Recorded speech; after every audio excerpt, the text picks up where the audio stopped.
What's going on, everyone? Art at Patience Metal Fab, and I just grabbed the camera because I heard we had a big parts order come in for the Renault Turbo 2. Now, if you guys watched the last episode, which I'll put a link for up here, you know we spent a lot of time working on the shifter and e-brake assembly. And now that that's all done, we've been at a little bit of a standstill on that project, waiting for engine components to come in. I do believe that's what's in those boxes. So we're gonna unbox that stuff, we're gonna mock it up on the car, get the engine out, make sure we're happy with everything, and then ultimately I have to pack that engine up on a pallet and get it sent down to Texas for a full rebuild. While that's out of the car, it'll be a good opportunity for me to get Gary, have him come down, and we can do a bit of a deep dive into all the little things that Max has done on the rear of that car that have kind of been obscured by the engine and transmission up until now.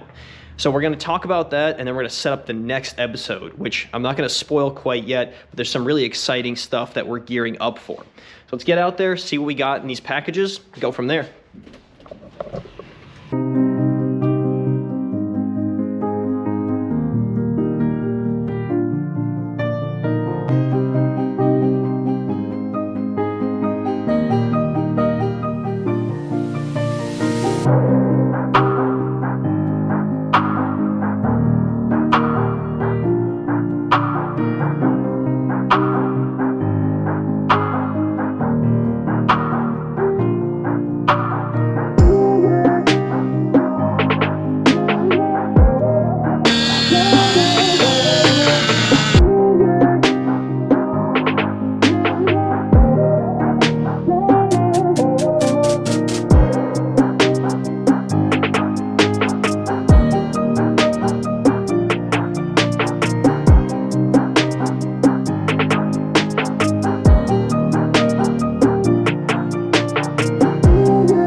I thought I'd pop out into the shop and give you a little update on the Renault Turbo 2. The last clip you guys saw me was putting the engine together and all the accessories. We got that shipped down to Texas. It's been there for about a month or so.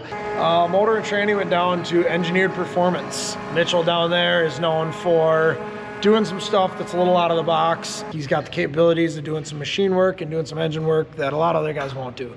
Things like custom pistons, you know, CNC billet pans, things that don't exist that need to be created for a project.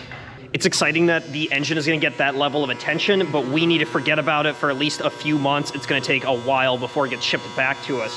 That doesn't mean we're stopping completely on this project. There's plenty of stuff to do, and we'll kind of get into that at the end of the episode. But for now, I want to go kind of back to front and talk about some of these big components. Starting off in this corner, just a basic oil reservoir. Car's a dry sump, just like the original was. You saw Max putting that together on the bottom of the motor. So you need a reservoir for it. Nice billet piece there. Catch can, another thing, any boosted motor, pretty common application. The original would have had something as far as crankcase ventilation goes. The nice thing is the ability to catch the oil droplets, so it kind of keeps some of that oil out of the intake, especially some of the boost levels that we're running. We watched Max build this thing. I know you did get some good footage on it. This is the Plasma Man air-to-water cooler. This, again, would have been on the original Group B car. They had an air-to-water. The new ones are much more efficient. With the motor out of the car, you can actually see a lot of the detail in here now that kind of got missed during the build. Things like the pass-throughs where the shift cables come through the throttle body, or the throttle cable. We came up with a really trick little fitting for the brake lines to run those fittings actually through the frame rail instead of having to run over or around with a series of soft lines. So, you know, these are those little touches. You know, people say it's all in the details. That's exactly right.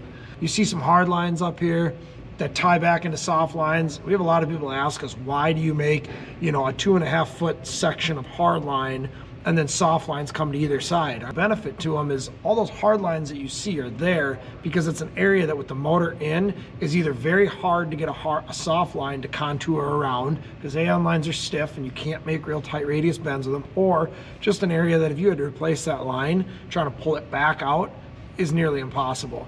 So you'll see a lot of the hardline work, you know, those are those little details that really make this thing serviceable in a real world application, more so than just a show car. You saw Max build the 2 coolers on the outsides. Those are for the intercooler. The air to water that was mounted right here actually takes the heat out of the boost intake air, and then that heat goes into the water. The water then needs to be cooled.